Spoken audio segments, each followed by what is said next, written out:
Federal agents unleashed chaos across Chicago's north, northwest, and near west sides on Friday, leaving a trail of fear and outrage in their wake. What started as a routine day turned into a nightmare for families and communities.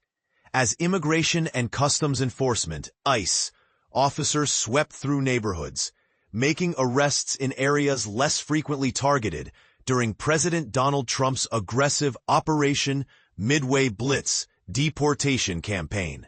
But here's where it gets even more disturbing. Their tactics included smashing car windows, deploying tear gas on residential streets, and disrupting everyday life in ways that have sparked widespread condemnation. One of the most jarring incidents unfolded outside the Erie Family Health Center in Westtown, a place known for its community resources and daycare.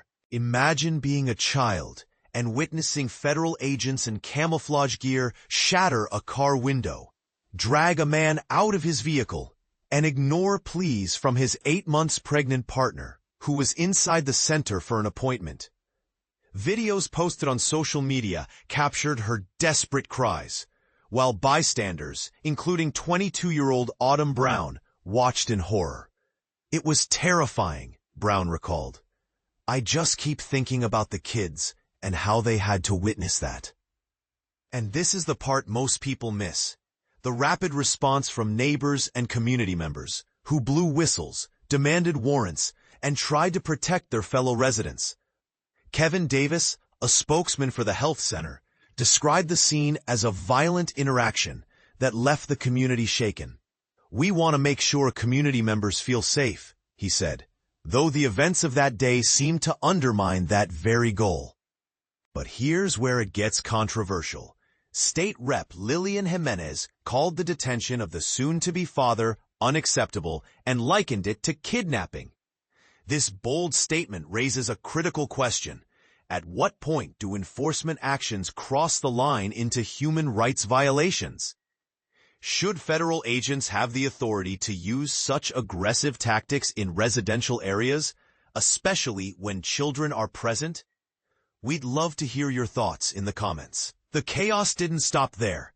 In Lakeview, about 4 miles north, federal agents targeted a group of construction workers having lunch on a porch. 2 were arrested, while the others tried to flee, one suffering injuries as he jumped a fence to escape. The agents' response to the growing crowd of concerned neighbors? Tear gas, deployed without warning, according to witnesses.